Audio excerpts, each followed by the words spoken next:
introducción ya vimos los impactos del cambio climático a nivel global. Hoy día vamos a hablar sobre esto, sobre impactos en Latinoamérica y en algunos ecosistemas tropicales andinos y también en biodiversidad de los Andes tropicales. Lo que quisiera es que ustedes mañana, que no vamos a tener una sesión de Zoom, sino quisiera que ustedes revisen es algunos videos que yo colgué desde la introducción hasta 4.2. En todos los lugares he estado colgando algunos videos. Me parece que aquí solamente puse la presentación de hoy, pero en los demás he estado colgando videos, ¿ya? Entonces, la próxima semana, el jueves, vamos a ver este capítulo, pero para ver este capítulo sí quiero que revisen los videos que yo estaba poniendo aquí, también estos videos que puse acá en adaptación y en manejo integral de riesgos, ¿ya? Son unos videos que obtuve de unos cursos que están bastante chéveres en Coursera. Si ustedes quieren tomar el curso completo, mejor. Si es que les interesa ese tema y les parece importante, pueden tomar el curso completo. Les dejé por ahí el nombre del curso. Pero lo que hice es bajarme los videos, ponerlos en mi YouTube, ponerles subtítulos en inglés, porque en el curso de Coursera están solo en inglés, perdón, puse los subtítulos en español acá. Entonces, para que ustedes puedan revisar, ¿ya? Entonces, en todas las partes, en casi todos los apartados, he puesto algunos videos medio interesantes que ustedes pueden ver mañana, el fin de semana, hasta que tengamos la siguiente clase. La siguiente clase ya no empezamos de cero, sino ustedes ya tienen idea de lo que es adaptación y del manejo integral de riesgos, ¿sí? Entonces, ya afianzaron también conocimientos acá de cambio climático y tal. Entonces, podemos tener una clase final de cambio climático en la que vamos a decir cómo estudiar cambio climático, cómo sería una forma eficiente de estudiar algunas cosas, ¿ya? Entonces, claro, es una visión general, pero ya cuando les toque hacer, pueden partir de esa visión general y aplicarla en cualquier estudio de cambio climático o de manejo en general, ¿sí? Entonces, esta clase la vamos a ver el siguiente jueves, pero entonces mañana, que no tenemos interacción por Zoom, sí me gustaría que revisen todos estos apartados y vayan viendo los videos que les colgué ahí, ¿ya? Por aquí anoté alguna cosa más que les iba a decir. El último capítulo después de este es acerca de modelación, ¿ya? Entonces, yo quisiera que ustedes me cuenten si es que ustedes han utilizado modelos, cualquier tipo de modelos para cualquier cosa. ¿Y cuáles son esos? O sea, ¿qué saben de modelación para yo poder darles cosas que no sepan, obviamente?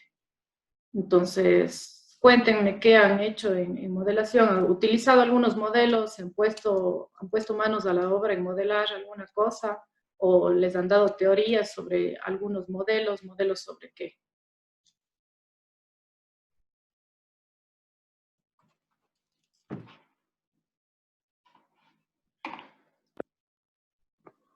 Buenos días, profe. Sí, buenos días. En ecología animal, bueno, a mí me dieron modelación de extinción de especies y también modelación de crecimiento de la población, algo así. Eso de lo que me acuerdo. Modelos ecológicos, Solo. Sí. ¿ya? ¿Qué otra cosa? Tal vez con escenarios de cambio climático o algunas cosas así. O sea, lo que recuerdo, no mucho. Pero con temperatura, sí, en DIVA creo que hicimos una vez. Con cambio de Todo eso, temperatura. el rango de distribución y Ok, de chévere. temperatura. Bueno, ya. ¿Alguien más? Modelos de predicción del cambio en el nicho basados en la temperatura y eso, con Boris mismo, sí, en ecología animal. Ya, chévere. Sí. Sí, yo esperaba que ustedes sí tengan ese conocimiento de modelos ecológicos, ¿no es cierto? No estaba yo esperando hablarles al respecto, entonces sí quería saber si es que eso ya lo habían visto, porque en realidad a mí me gustaría hablarles sobre otro tipo de modelos que son a nivel de superficie, ¿sí? O modelos, no hacerles que modelen hidrológicamente, pero que sepan qué es lo que hacen los modelos hidrológicos o qué es lo que hace un modelo de superficie y ese tipo de cosas para que ustedes sepan que que se puede integrar, ¿no es cierto? Esta parte de modelos ecológicos obviamente es la parte que a ustedes más les interesa, pero cuando uno hace un proyecto grande sería interesantísimo acoplar estos modelos ecológicos a modelos más generales, ¿no es cierto? Que interactúen, qué es lo que está pasando en la superficie, en el ecosistema, qué es lo que pasa con la parte climática, no solo como una variable de entrada al modelo ecológico, sino como algo más integral. Sería importante hablar sobre esas cosas. Ya. ¿Alguna otra cosa tal vez? ¿Algunos otros modelos?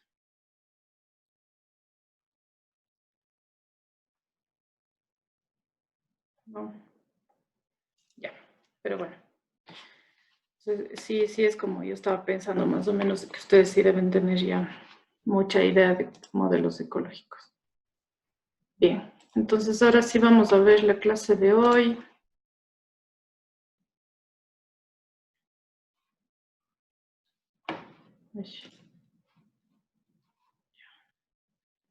Denme un segundo. ¿Cómo ver esto? Porque si no, no veo. Ya.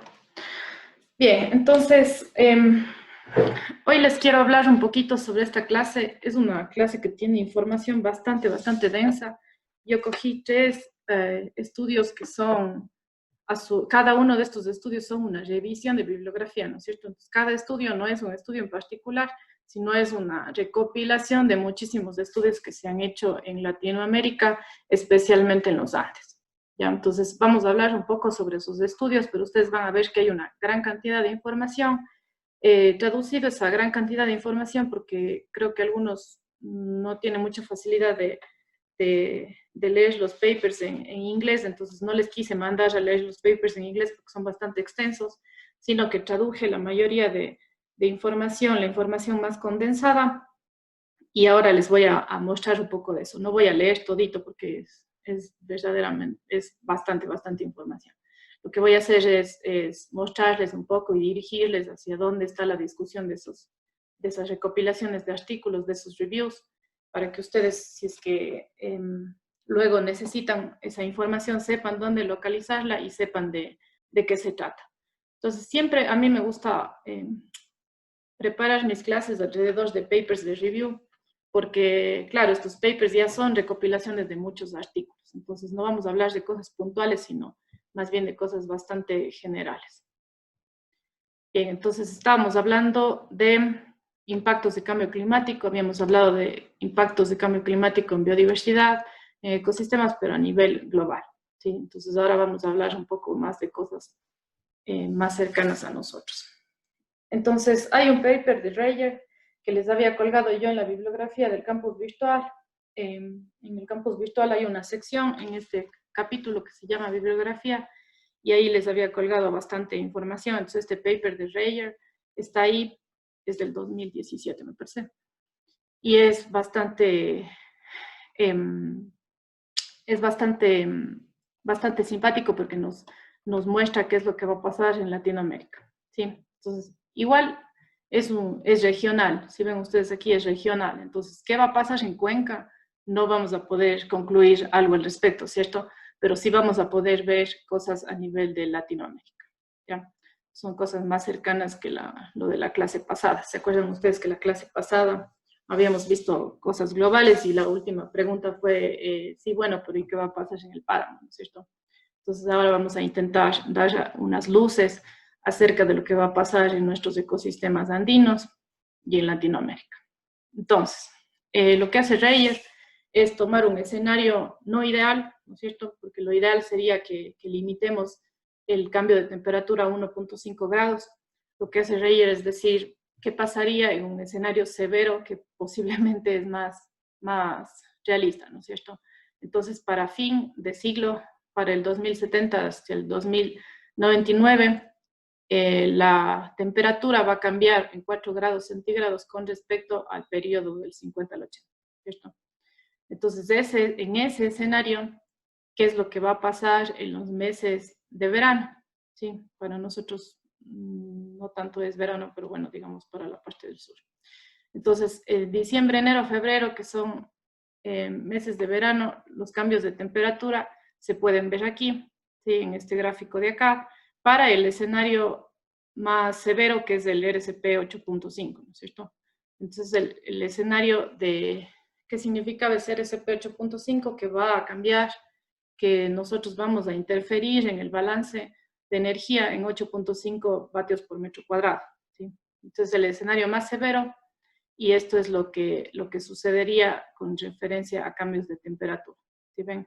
Entonces, en general, lo que podemos ver es que los cambios mayores de temperatura, los rojos más oscuritos, están hacia el interior de Sudamérica, ¿no es cierto?, del continente. Entonces, de estas regiones de aquí hacia el interior del continente son las que van a cambiar mayormente en temperatura. Ahora, también estos gráficos son un poco interesantes porque lo que se hace acá es buscar anomalías de temperatura media promediada de varios modelos. Esta es la de arriba a la izquierda. Pero en la parte de acá, en cambio, se normaliza esas anomalías por la desviación estándar local, ¿ya? ¿Para qué se hace esto? Generalmente se hace para deshacerme de las fluctuaciones naturales, de la variabilidad natural que tiene el clima. Entonces digo, me deshago de eso, es decir, normalizo estas variaciones de temperatura y me quedo con los cambios reales, ¿sí? Los cambios drásticos, es decir, si hay fluctuaciones, si hay variaciones climáticas normalmente, si es que yo normalizo las variaciones que van a existir por esas variaciones naturales, entonces me quedo con las variaciones que en realidad van a ser incidentes, ¿no es cierto?, que van a ser extremas, digamos así, ¿ya? Entonces ahí me doy cuenta que si bien varía en todo el continente, cuando ya quito esas fluctuaciones naturales, veo que en los trópicos es donde más cambios de temperatura severos voy a tener, ¿sí? Entonces ahí se pintan las regiones de los trópicos y no tanto la parte del sur, ¿sí? Entonces voy a tener una mayor afectación de temperatura, de variaciones de temperatura en la parte tropical. Otros mapas interesantes son estos de acá, porque a esas anomalías de temperatura yo le saco un porcentaje medio de varios modelos cuando la temperatura es 3 veces la varianza. Eso quiere decir que muestra a ver, ¿cómo explicar eso? A ver, 3 veces la varianza significa cambios de extremos, ¿ya? Si es que yo saco un porcentaje de estas temperaturas con respecto a 3 veces la varianza o 5 veces la varianza, en realidad estoy sacando extremos, ¿ya? La varianza es la que me da los... Imagínense ustedes la curva de estadística normal, ¿no es cierto? La varianza está aquí, ¿no es cierto? En las partes que van a variar bastante. Entonces, si es que yo saco este porcentaje medio, lo que voy a ver aquí son extremos. ¿Qué van a pasar con los extremos y dónde va a haber extremos de calor? Entonces, las partes que se me pintan más aquí con respecto a 3 veces la varianza van a ser aquellos lugares en donde van a haber extremos de calor, olas de extremo, ¿ya? Entonces, vemos que igual es la parte tropical, pero sobre todo las costas. Imagínense esta costa de aquí, que ya de por sí es seca, ¿no es cierto?, en la parte de Perú, de la parte sur del Perú, un poco de Bolivia. Estas partes ya de por sí son secas y eso va a estar afectado con extremos de calor, con olas de calor. Entonces es algo bastante grave. Igual en estas partes de acá también, de zonas costaneras, son las que más van a sufrir extremos de calor. Y aquí ya saco con los extremos de los extremos. Ya no solo es 3 veces la varianza, sino 5 veces la varianza. Entonces aquí sí que me va a dar los máximos de extremos o olas de calor, que igual me quedo con estas partes de la costa que van a ser las más afectadas. ¿Ya? Entonces esos mapas que nos muestra Reyer son bastante decidores de los extremos de calor y de las variaciones de temperatura que van a suceder en Latinoamérica. Bien, ahora vamos con un poco sobre precipitación. Ya habíamos visto a nivel global, pero entonces estas son proyecciones de precipitación en un escenario extremo, ¿no es cierto? En un mundo donde la anomalía de temperatura va a ser de 4 grados centígrados en comparación con la era preindustrial. Y vemos aquí unos mapas del verano, ¿sí? en este RSP de 8.5, es decir, el escenario más extremo, de invierno en la parte del medio y un promedio anual, ¿ya? Entonces, en el promedio anual, como habíamos también visto la clase pasada, si es que nosotros vemos promedios anuales, si es que sacamos siempre medias, no vemos tantos cambios, ¿no es cierto? Si ven aquí que ustedes, que las coloraciones no son tan fuertes, entonces eso significa que yo tengo unos cambios entre 20 y menos 20% cuando saco promedios anuales. Pero si me voy a las partes extremas, si es que me voy solamente a ver el verano, solamente a ver el invierno, entonces ahí sí que ya voy a ver algunos cambios, como por ejemplo este que se ve bastante severo, que es en sequía en el Amazonas, ¿no es cierto? Entonces va a haber una disminución de precipitación en el Amazonas. Aquí en la parte del verano, si se acuerdan ustedes de la clase pasada, también habíamos dicho que hay bastante incertidumbre, ¿no es cierto? Entonces, todas estas zonas que están aquí sombreadas, que están aquí puestas así como en X, en cuadritos, son aquellas en las que los modelos no coinciden, ¿sí? Entonces, si tengo 5 modelos, más de 2 modelos me dijeron cosas contradictorias. Entonces, si se contradicen los modelos, más de 2 modelos de 5 modelos que tengo, entonces aquí lo que hizo Reyer es sombrear estas zonas, ¿sí? Entonces eso significa que tengo bastante incertidumbre, así como a nivel global, también en Latinoamérica tengo incertidumbre en la precipitación. Pero algo interesante es que en la parte sur no tengo incertidumbre, ¿sí?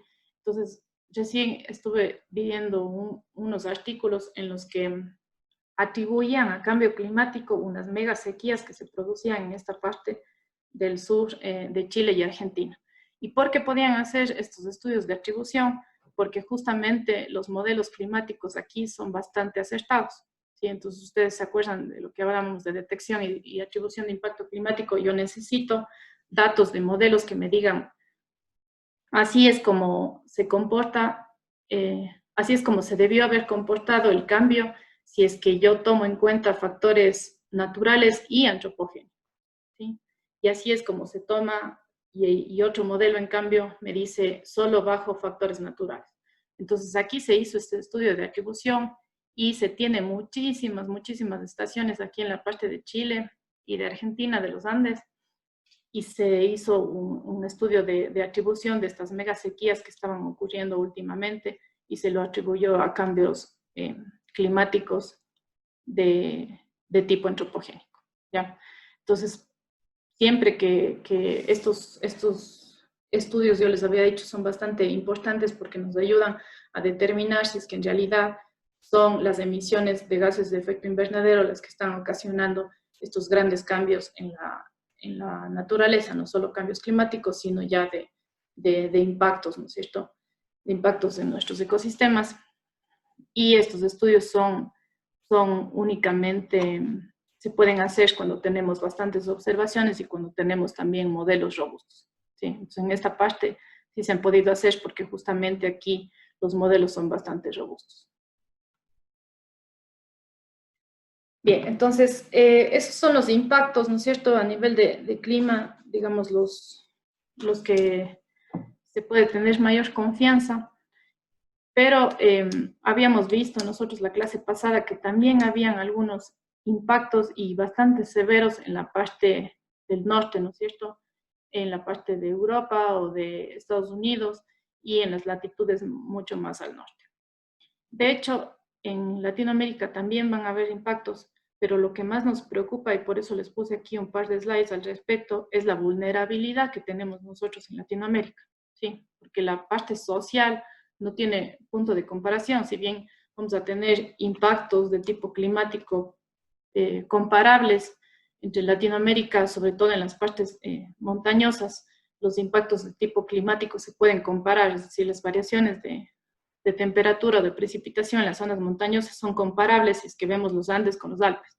Pero la situación social de Andes y Alpes es completamente diferente. Entonces, por eso les puse aquí un par de slides acerca de la vulnerabilidad que nosotros tenemos en Latinoamérica en el aspecto social. Por ejemplo, tenemos una población de 588 millones, ¿no es cierto? 660 millones en el 2025 están proyectados. 78% estarán ubicados en zonas urbanas, es decir, tenemos bastante urbanización, pero en cambio 25% vive en pobreza y 12% en extrema pobreza.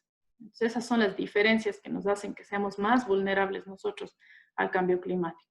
La pobreza en zonas rurales es el doble que en zonas urbanas y 4 veces en situaciones de extrema pobreza. El 60% de las personas en extrema pobreza viven en las zonas rurales, ¿ya? Y son justamente esas personas de las zonas rurales las que dependen únicamente de su ecosistema, de lo que tienen a su alrededor, ¿no es cierto? De la agricultura, por ejemplo. Entonces, si es que existe cambio climático y ese cambio climático afecta a la agricultura, esas son las personas que más se van a ver afectadas, justamente las que ya están en situación de pobreza o extrema pobreza. Dice, la pobreza es 1.2 a 3.4 veces mayor en grupos indígenas y afrodescendientes. Esas son también las diferencias sociales bastante marcadas que tenemos en Latinoamérica. Las tasas de pobreza son unos 7 veces mayor para menores de 15 años, es decir, en la niñez, y para adultos mayores. Que para adultos, y 1.15 veces también mayor para mujeres que para varones. Entonces, también tenemos unas diferencias sociales viendo a la niñez y a las mujeres como más vulnerables. Se espera que estas vulnerabilidades existentes se acentúen debido al cambio climático. ¿Sí? Entonces, esas son las diferencias que tenemos nosotros al ver la situación global que al ver una situación en Latinoamérica. Bien, de aquí lo más importante de destacar también sería que la línea costera de Latinoamérica es bastante extensa y es una de las más pobladas a nivel mundial. ¿Sí? Entonces, ustedes saben que las costas son las más afectadas, pero en Latinoamérica esas costas están muy pobladas. En varios países una gran población urbana se encuentra a menos de 5 metros sobre el nivel del mar. ¿Sí? Entonces, mucha población urbana se va a ver bastante afectada. Las personas pobres en zonas rurales y grupos indígenas en particular son más vulnerables al cambio climático, por lo que les había dicho, debido a que dependen de la agricultura a escala pequeña, no tienen sistemas de riego, es decir, dependen directamente de la precipitación, dependen de sus recursos naturales y sistemas tradicionales y culturales. ¿Sí? Entonces toda su vida, todos los aspectos de su vida dependen directamente del ecosistema en el que ellos están situados. Estos grupos tienen menor influencia política generalmente y menor apoyo gubernamental para adaptarse al cambio climático. Esa es también una de las grandes diferencias. Si es que nosotros nos vamos a la zona de los Alpes, entonces es totalmente distinto porque ahí, digamos, existe un poco más de equidad social y el apoyo gubernamental está direccionado hacia todas las zonas, es lo que no pasa acá. Una gran proporción de la población urbanizada vive en pocas ciudades grandes y las economías nacionales del empleo y las capacidades gubernamentales dependen de estas pocas ciudades. Cuando hablamos de esto se me ocurre directamente Lima, ¿no es cierto? En Perú sucede esto mucho porque la gran mayoría de gente está en Lima. Y Lima va a tener serios problemas de disponibilidad de agua, ¿cierto? Bien, entonces, para no hacerles largo el cuento y no ponerles en palabras todito lo que habla el artículo de Reyer, ellos al finalizar su artículo, este pequeño esquema, que es muy decidor de los impactos que va a tener Latinoamérica en diferentes aspectos. ¿Sí? Entonces, aquí yo había traducido justamente estas líneas que están por aquí, justamente todos esos impactos de acá, y les había dado el color que está acá, ya para que sea un poco más fácil de interpretar este gráfico. Entonces, este gráfico nos dice muchísimo en una sola. Por ejemplo, va a haber calentamiento y sequías, ¿no es cierto?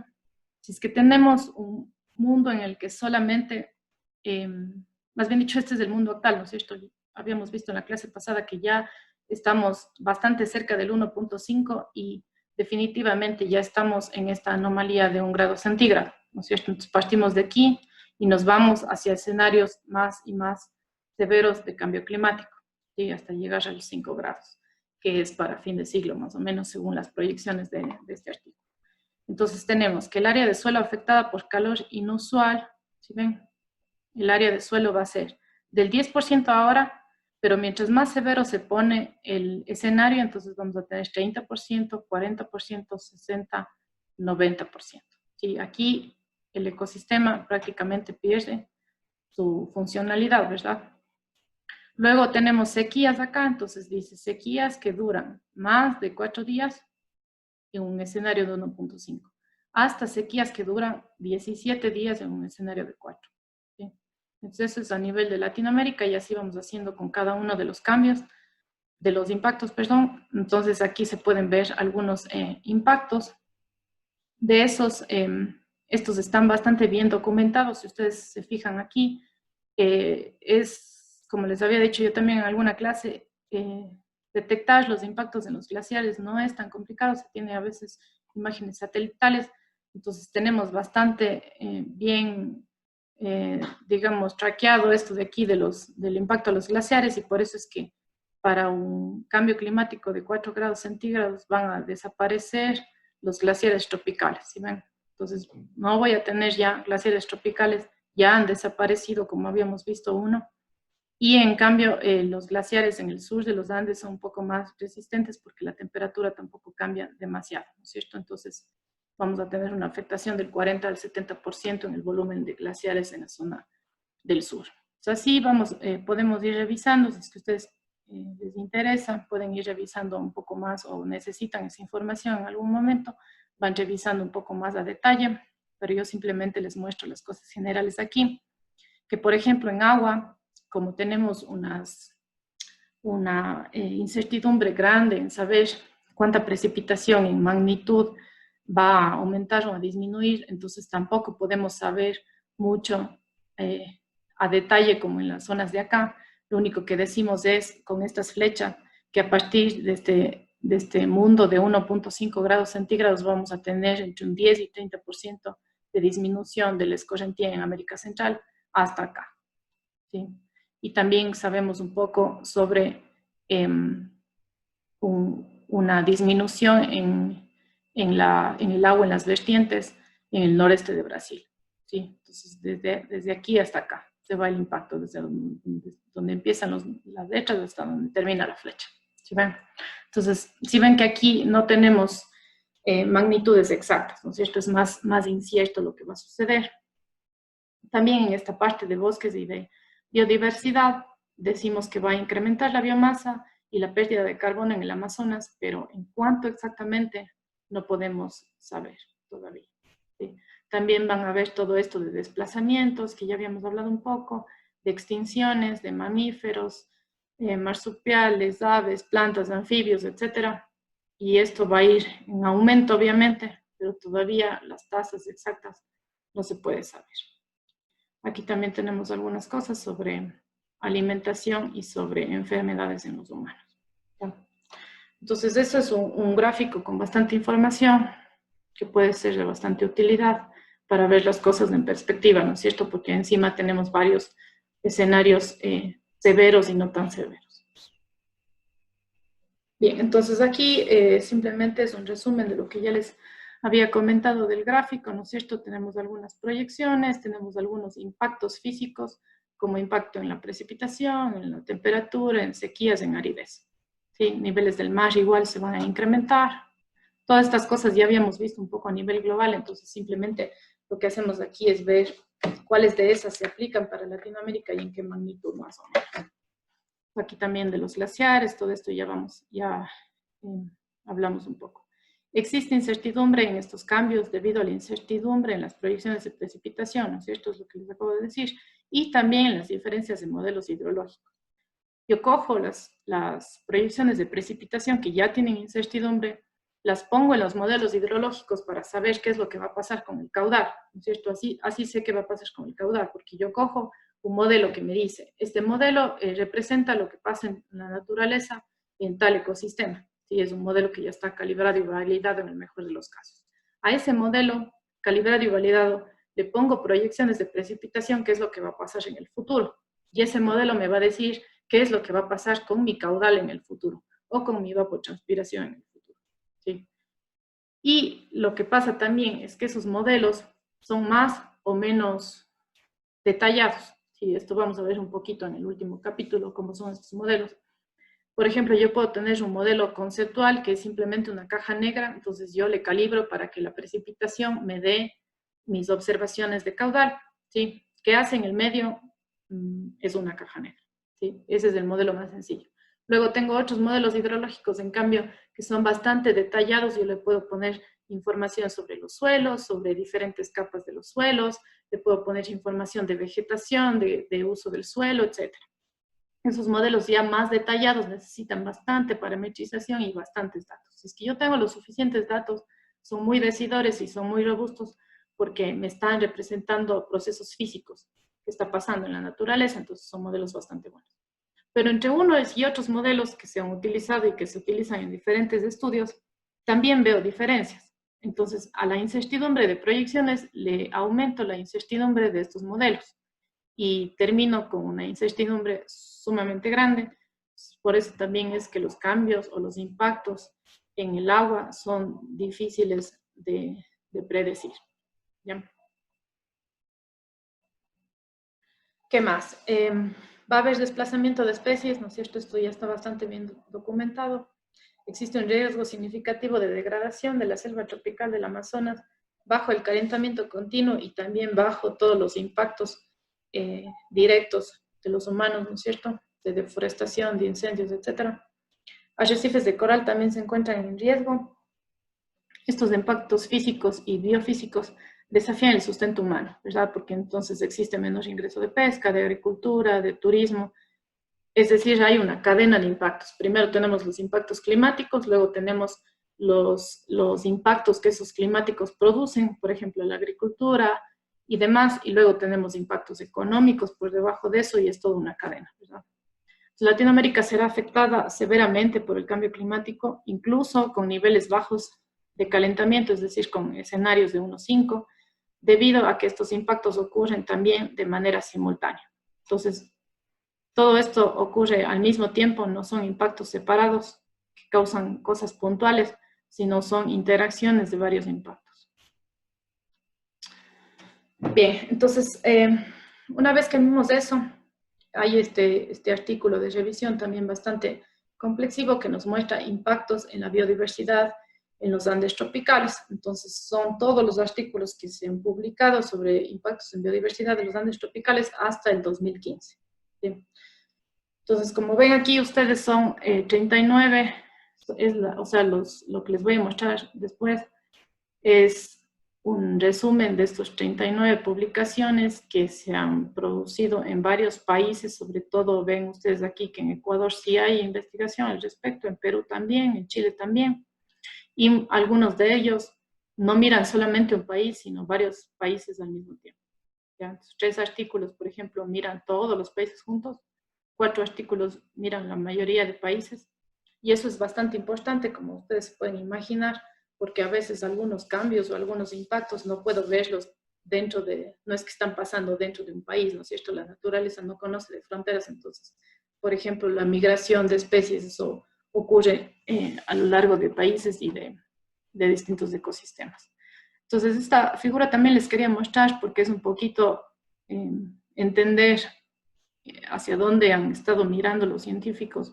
Por ejemplo, en los inicios de los años 2000 han estado estudiando sobre extinción de especies, pero luego han ido cada vez estudiando más cosas que tienen que ver que se relacionan con otro tipo de estudios. Por ejemplo, distribución espacial de las especies. Si ven, pues en los últimos años la distribución espacial de las especies ha sido mucho más importante de mirar.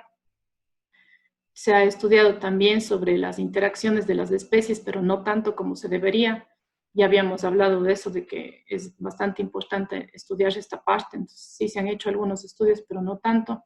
Y sobre biodiversidad siempre se ha estado haciendo algo. ¿Sí ven? No tanto, pero siempre se ha estado haciendo algo. Eso también es interesante mirar. Bien, entonces, hay algunos estudios que son sobre cambios observados. Yo ya les había dicho, incluso para que ustedes escojan el tema de su ensayo, les había dicho que hay varias formas de estudiar y de atribuir estos impactos al cambio climático. Entonces, hay estudios observados, es decir, cosas que ya pasaron y sobre las que yo puedo estudiar si es que son o no producto de cambio climático. Hay estudios, en cambio, de modelación, ¿no es cierto? Entonces, ahí ocupo los modelos como los que ustedes me estaban explicando, en los que yo cambio temperatura o les doy escenarios de diferente temperatura y veo qué es lo que va a pasar. Esos son estudios de modelación. Y hay otros estudios que en cambio son experimentales. Entonces, en esos estudios experimentales yo puedo hacer un estudio experimental en una zona que yo tenga ahí, en una cuenca o en una ladera, en zonas pequeñas o grandes, que yo tenga monitoreo, ¿cierto?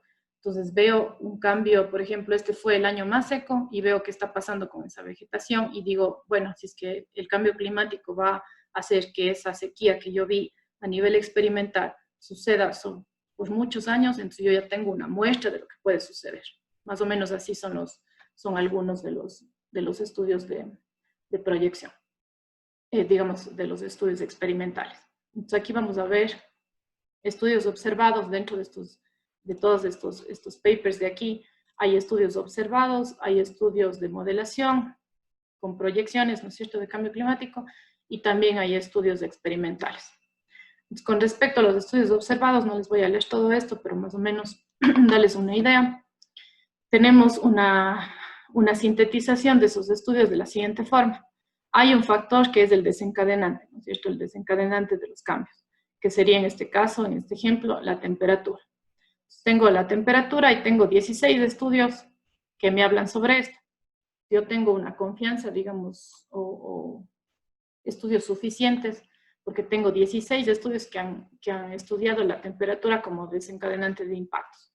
De esos 16 estudios, algunos me han dicho que va a existir un incremento en todas estas cosas, un incremento de cambios fisiológicos, de competencia, de daños, de desplazamientos. Estos desplazamientos sobre todo han estado bastante bien documentados. Entonces tengo un incremento en estos factores.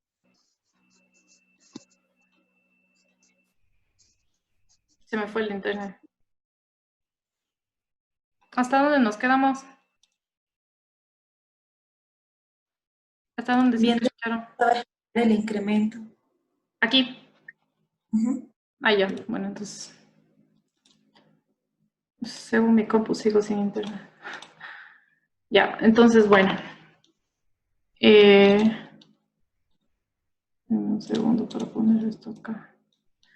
Ya, entonces, como les decía, tengo algunos estudios de observación, ¿no es cierto?, en los que veo que siendo la temperatura un desencadenante, voy a tener incremento en algunas de estas variables y voy a tener disminución en algunos de estos factores. ¿Sí? También se incluye, y esto es algo muy simpático de este artículo, es que también incluye en que no voy a tener respuesta, ¿no es cierto?, porque pueden haber cosas en las que así yo aumente la temperatura, no va a cambiar nada.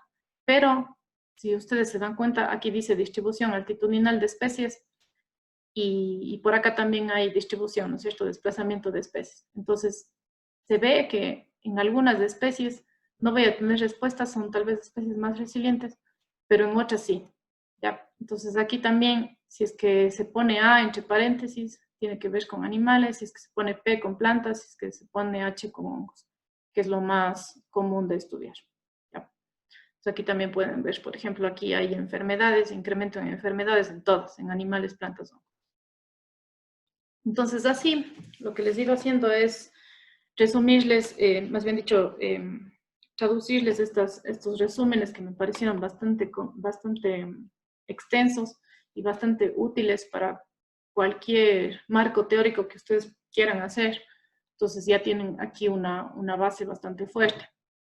Aquí también son estudios observados cuando el desencadenante es cambio climático global, es decir, aquí estoy mirando de una forma global, ¿no es cierto? Estoy mirando lo que me dicen los modelos globales de clima, ¿sí? No estoy utilizando downscaling, ni estoy utilizando proyecciones locales, sino más bien lo que me dice el cambio climático global, es decir, temperatura, precipitación, cómo esos factores climáticos han cambiado en una escala global. Entonces, también aquí tengo incrementos, disminuciones y algunos factores que no tienen ninguna respuesta, es decir, cambia esto y no se modifica, no tengo.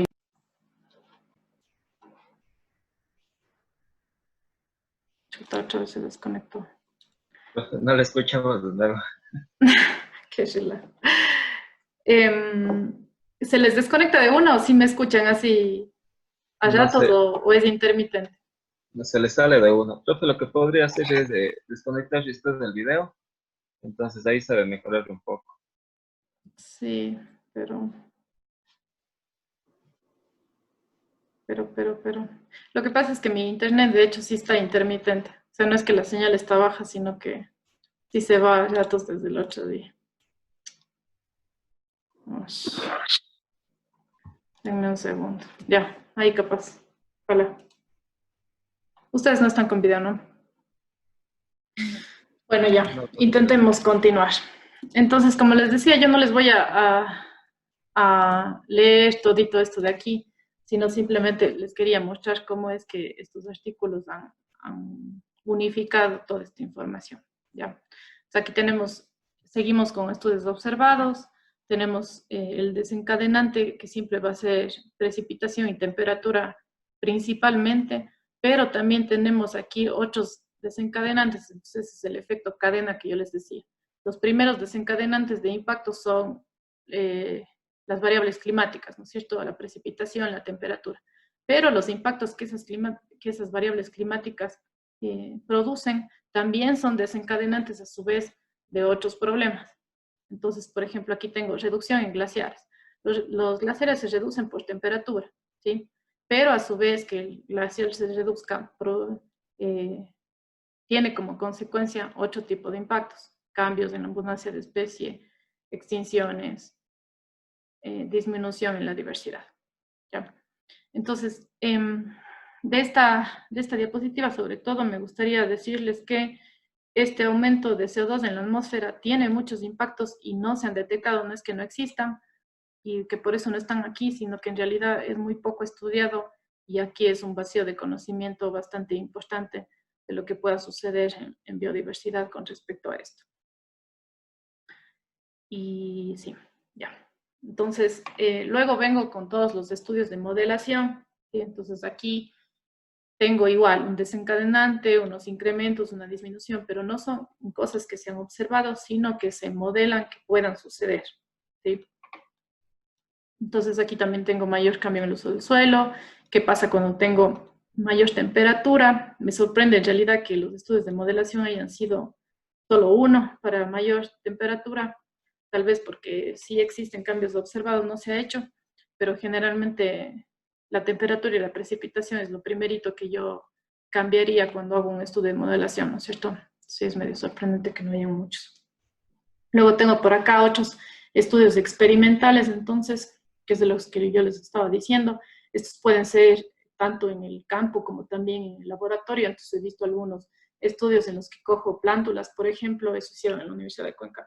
Cogieron unas plántulas de plantas nativas de zonas andinas y les pusieron en unos hornos con temperatura, con mayor temperatura y cambiando esa temperatura según unas proyecciones de modelos climáticos que hicimos. ¿Ya? Entonces eso también es una forma de estudiar cambio climático de manera experimental.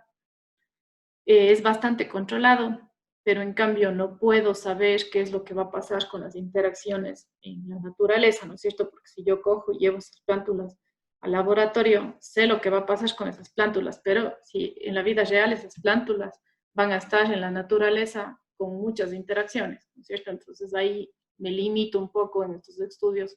Muchas veces cuando hago en laboratorio me limito a lo que pueda pasar en la vida real.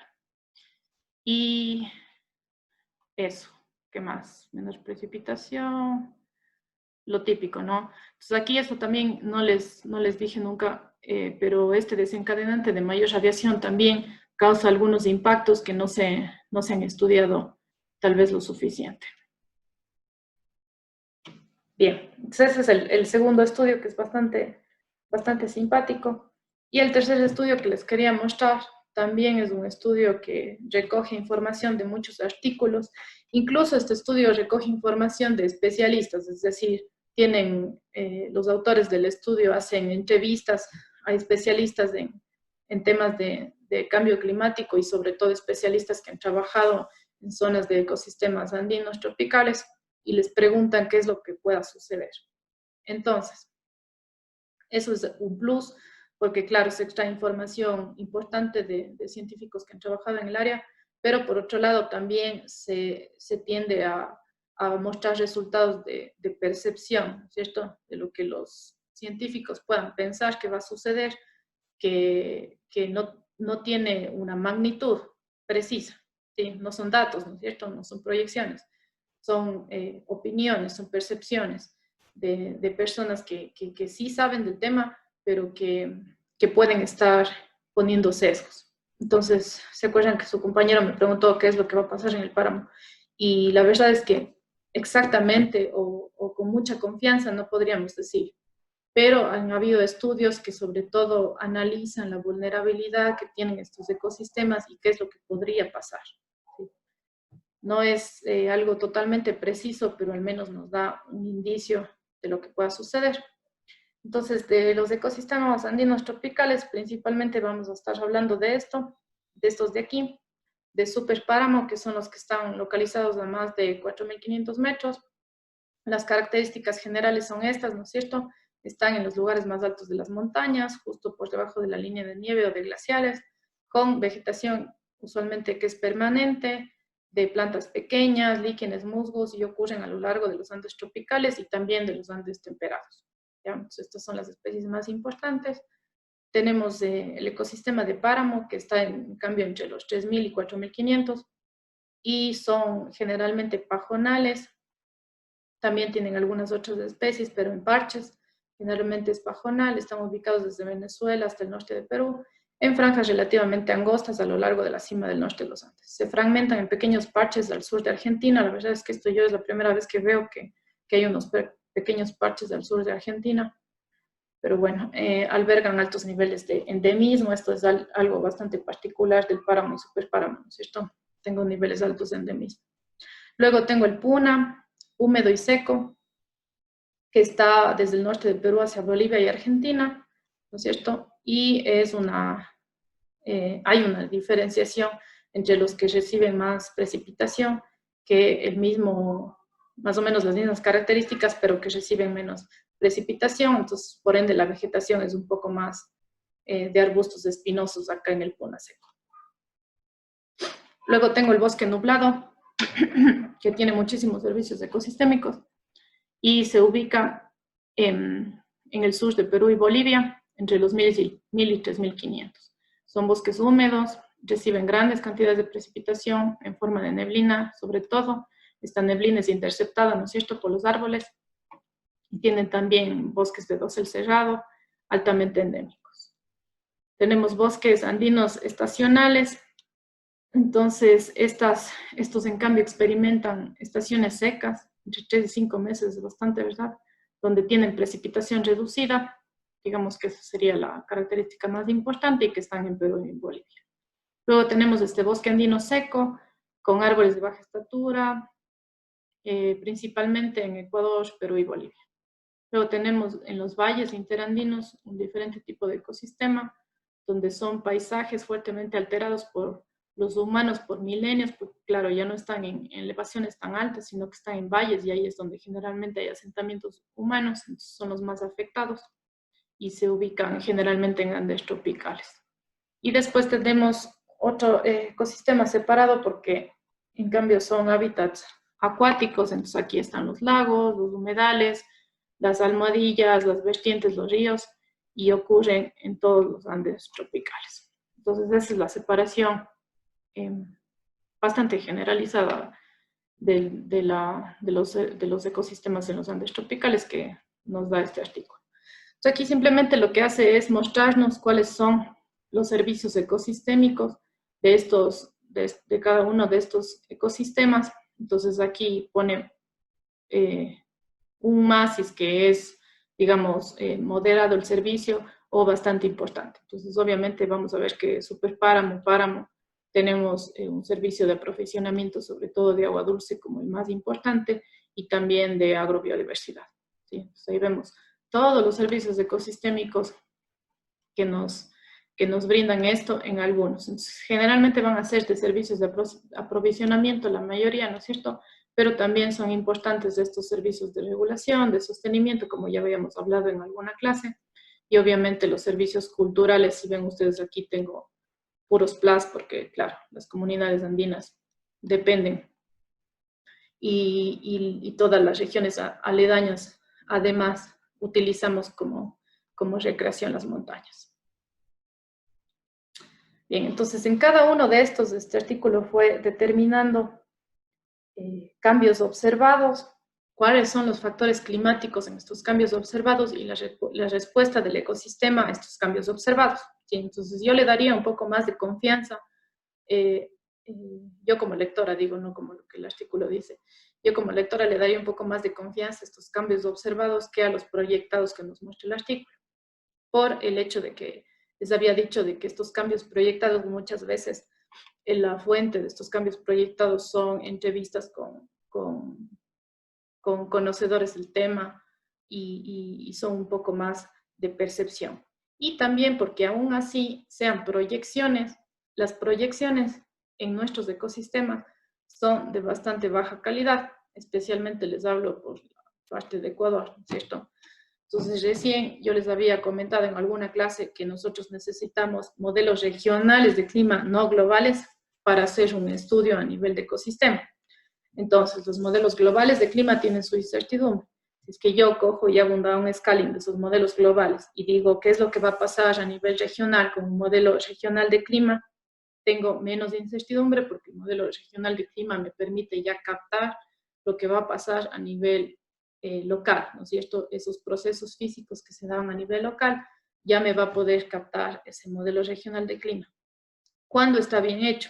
Sí, entonces recién me contaron que estas salidas del ministerio, que ellos tienen este modelo regional de clima que yo les había dicho, que estas salidas, al ser validadas en algunas regiones, aquí cerca ¿dónde hicieron? En algunas cuencas del Paute, me parece, y del Jubones, habían intentado validar estos modelos y de hecho están con una incertidumbre sumamente grande. Entonces, incluso estos modelos regionales de clima tienen incertidumbre grande.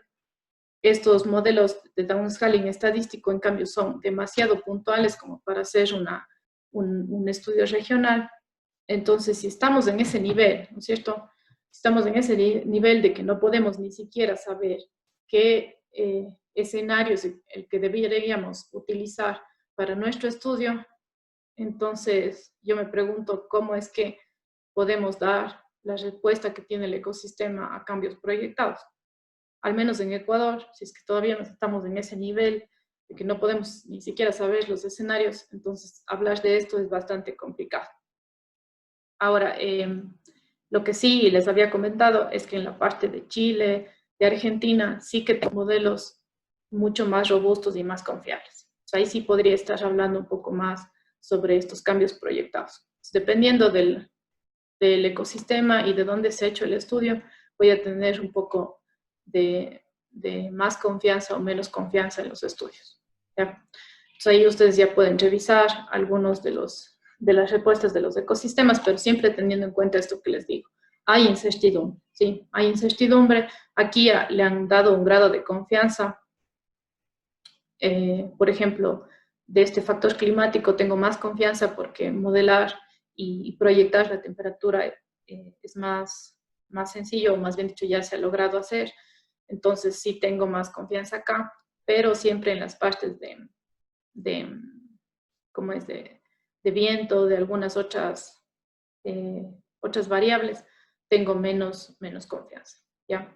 Entonces, sí podemos leer esto, sí podemos tomar como que nos da unas luces sobre lo que podría pasar en nuestros ecosistemas, pero con bastante cuidado. Tenemos bastante incertidumbre en este tipo de estudios, sobre todo de proyectados, ¿ya? Entonces, ahí ustedes pueden ir revisando con más calma cada uno de esos, si es que les parece interesante.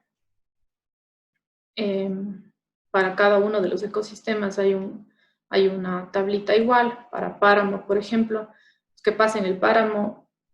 Si es que tengo un incremento de temperatura, ya se ha visto, estos son cambios observados, efectos en el suelo, como la exhibición de nutrientes, por ejemplo, o erosión o incremento de carga en sedimentos en las vertientes, desplazamiento de especies, estrés hídrico en la vegetación debido a esta alternancia de periodos. Entonces, esto es lo que se supone que va a suceder con una confianza un poco alta.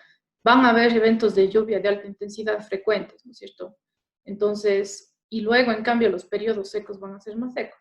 Y eso es lo que generalmente se dice que va a ocurrir. Durante los periodos lluviosos voy a tener más lluvia, pero esa lluvia va a tener alta intensidad, no va a ser prolongada, ¿sí? Pues voy a tener un pico así de alta intensidad, no voy a tener un pico prolongado, y luego de esos picos de lluvia voy a tener periodos secos que van a ser más extendidos.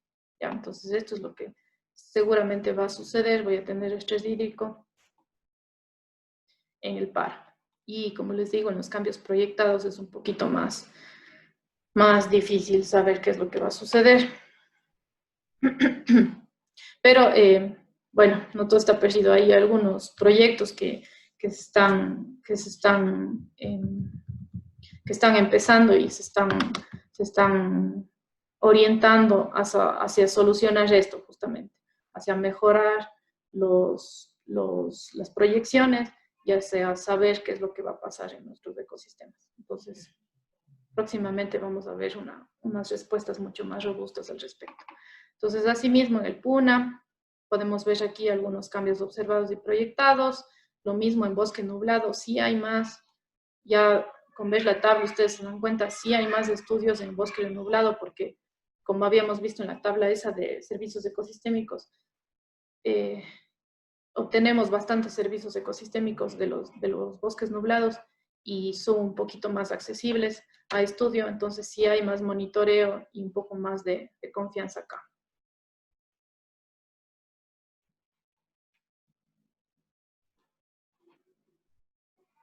¿Qué más? Bosques andinos secos y estacionales, valles interandinos igual, ahí ustedes pueden revisar con un poco más de detenimiento qué es lo que va a pasar, los cambios observados, proyectados. Por último, en lagos andinos y humedales. ¿Ya? Esta parte de humedales es sumamente importante. ¿Se acuerdan que estábamos hablando nosotros en la parte de agua cuando hablábamos de páramos y que estos humedales son los que mantienen el agua en las partes altas y luego la dosifican, digamos así, cuando hay sequía? Entonces estos humedales son bastante claves en el funcionamiento de los ecosistemas andinos. Bien, entonces por último, las conclusiones de este estudio. Lo más importante, podríamos decir que los efectos de cambio climático han sido documentados en todos los continentes y los cambios biológicos observados han sido atribuidos al cambio climático en muchos lugares. Pero en los Andes esta atribución aún es escasa, eso les había dicho ya, especialmente en términos de especies individuales o de grupos taxonómicos. Entonces, si ustedes quieren direccionar sus estudios, estudios de pregrado o de posgrado, en alguna cosa que tenga que ver con este tema, esto es un vacío de conocimiento y de información, ¿sí?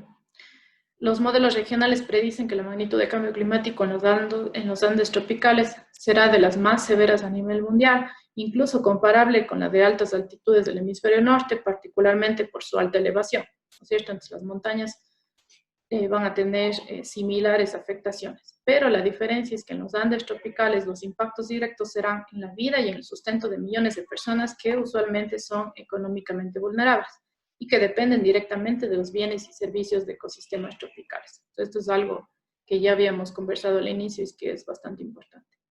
En los Andes tropicales es de particular preocupación en el futuro cercano los cambios en la disponibilidad de agua y los servicios ecosistémicos relacionados con la agricultura. Una vez que estos se pierdan, es posible que muchos de ellos sean irreemplazables. Las actividades humanas, como por ejemplo deforestación, alteración de ríos, minería, pastoreo, todos esos ya ejercen presiones en los ecosistemas andinos tropicales y su habilidad para proveer servicios ecosistémicos, ¿no es cierto? Entonces el cambio climático se superpone a todo esto que ya estamos realizando los humanos y causa muchísimos más impactos. Si bien la incertidumbre en las proyecciones de cambio climático presentan un reto, ¿no es cierto? Entonces tenemos todavía un reto en estas incertidumbres. Las acciones inmediatas que se puedan tomar para mitigar las consecuencias negativas de otras presiones en la región deberían ser fomentadas. ¿ya? Entonces, esto tiene que ver un poquito con el artículo que habíamos leído nosotros sobre manejar los ecosistemas con estos problemas complejos, ¿no es cierto? En ese artículo nos daba una conclusión bastante importante, y era que si nosotros tenemos problemas bastante complejos, no podemos decir, frustrarnos y decir, bueno, ya no hagamos nada, ya. Es demasiado difícil, no podemos estudiar eso, ya mejor no hagamos nada, ¿no es cierto? No podemos tomar esa actitud. Tampoco podemos tomar la actitud opuesta, que es dar soluciones técnicas sumamente sencillas a problemas complejos, ¿sí? Tenemos que encontrar un punto medio entre esas dos visiones. Entonces, por eso aquí dice, sí, las incertidumbres de cambio climático son sumamente grandes, pero no por eso podemos decir no vamos a tomar ninguna acción porque ni siquiera sabemos qué es lo que va a pasar. Bueno, tenemos algunas luces sobre lo que va a pasar, entonces es mejor empezar a crear estrategias de mitigación. Entonces, la última clase vamos a hablar un poco sobre esto, sobre adaptación y mitigación. Por último, ¿cómo se podría mejorar el conocimiento sobre los efectos del cambio climático en la biodiversidad? Se han hecho entonces algunos ya esfuerzos significativos en la construcción de capacidades institucionales y humanas. Ya, entonces se debería más bien hacer esfuerzos significativos, porque si es que esperamos que solamente los científicos individualmente solucionen el problema, es imposible, ¿verdad? Se debería dar mayor financiamiento y mayor capacidad a instituciones o a universidades y a personas que quieran hacer algo al respecto. Se debería utilizar también redes de trabajo, y esto es bastante importante por lo que habíamos hablado de que existen impactos que no solo están presentes en un país o en un ecosistema o en una región, ¿sí? Sino que, por ejemplo, estos ecosistemas que habíamos visto ahora están en varios países, ¿no es cierto? Un mismo ecosistema se extiende a lo largo de varios países, y ahí es cuando las redes de trabajo son bastante importantes, porque necesitamos también para estos estudios recolectar muchísimos datos en el espacio, pero también en el tiempo. Entonces, algunos departamentos, algunas instituciones, puede que tengan algunos datos, pero esos datos no les sirven para hacer estudios significativos. Entonces, las redes nos permiten condensar todos esos datos en uno solo, y entonces ahí sí hacer estudios que sean conclusivos. Bien, ya se han dado algunas redes, estas son unos ejemplos, como la red andina de bosques, Gloria, Condesam, esta red que es súper nueva de Conéctate a Plus, que lo que intenta es hacer un poco de esto, ¿no es cierto?, en la región de los Andes y también de Centroamérica, por eso el Plus. ¿Sí? Entonces, esto es un poco para impulsar también ¿cómo es? El compartir datos. Y el compartir datos y hacer estudios en conjunto de ecosistemas que nos importan a varios países. Recuperar datos ecológicos e históricos debido a la falta de monitoreo, ¿no es cierto? Entonces, en Latinoamérica tenemos mucho este problema de que no existe monitoreo hace algunos años, pero se pueden recuperar datos históricos con datos ecológicos, por ejemplo, de mirar hacia los estratos de la laguna y todo eso que ustedes ya saben. Conducción de experimentos en ecosistemas a gran escala. Es importante explorar las interacciones. De esto ya hemos hablado siempre hablamos de esto. Es importante saber qué es lo que está pasando en las interacciones de los ecosistemas. Por ejemplo, la disponibilidad de nutrientes asociada con las variaciones en la temperatura. ¿Qué es cómo impacta eso en la biodiversidad de ecosistemas andinos? ¿Ya? Entonces, esto también es otra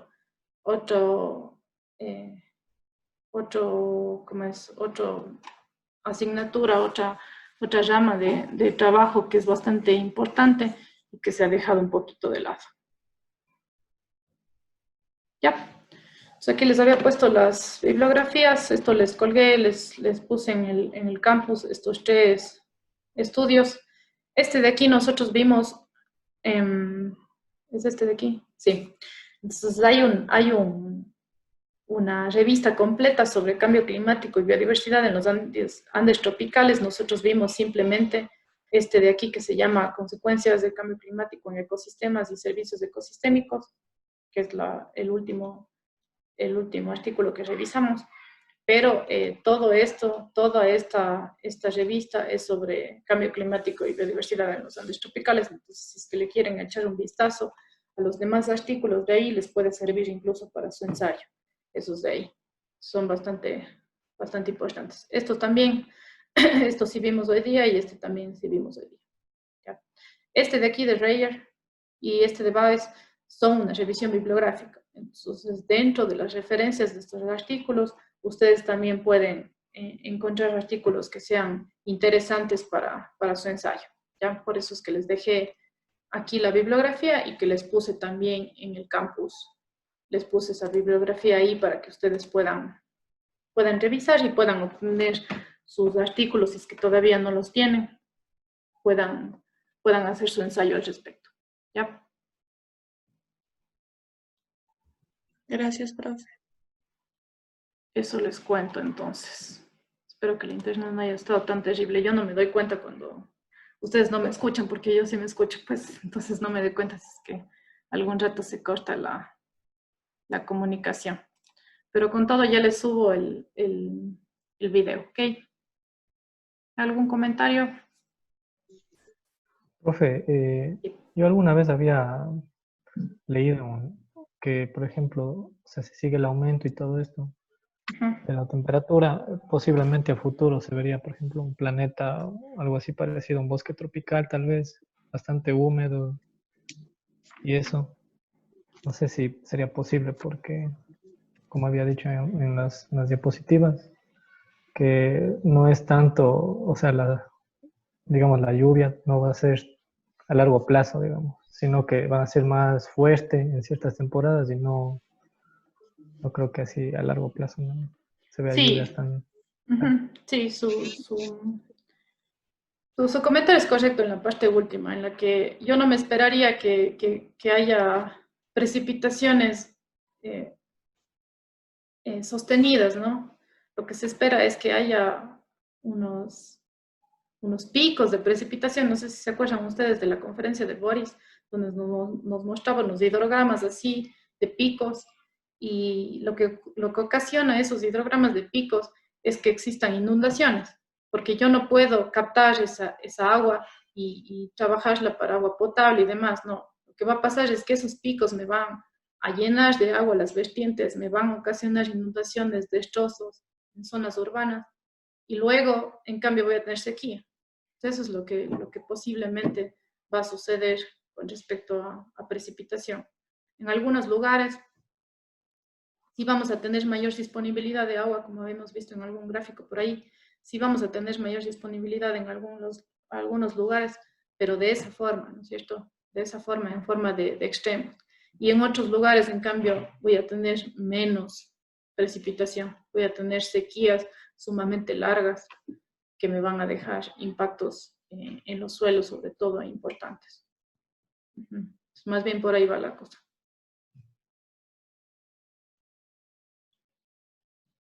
¿Algún otro comentario?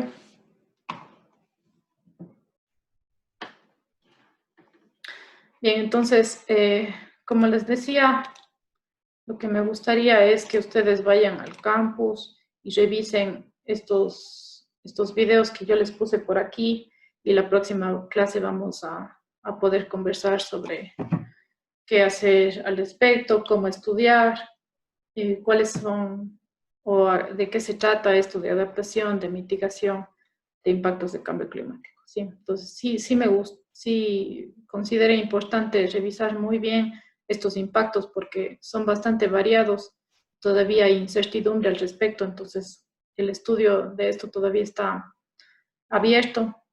Yo sí quería que ustedes revisen sobre todo los vacíos de conocimiento que tenemos al respecto y cómo tratar esta información, porque muchas veces se habla de el impacto es tal, va a suceder tal cosa, pero siempre esto está anidado a una incertidumbre. Entonces, eso es lo que quería que sobre todo le tengan en mente. Entonces, revísenle un poco, revisen también la presentación de hoy un poco más a detalle, porque yo no les leí todo, obviamente es una gran cantidad de información. Revísenle un poco más a detalle mañana y también revisen estos videitos y con eso ya podemos conversar y terminar el capítulo la siguiente clase. ¿Ok? Listo, entonces, cualquier cosa, solo unos 2 o 3 de ustedes me han enviado artículos para revisar, entonces me imagino que los demás ya están buscando, si es que todavía no han encontrado, les subí bibliografía, encuentren por ahí algo que les interese y cualquier cosa me comentan. Listo, profe, gracias. Listo, Gracias, profe. cuídense, Gracias, chao, profe. chao. Chao, profe. Fin de Gracias, semana. profe. Gracias, profe. Gracias.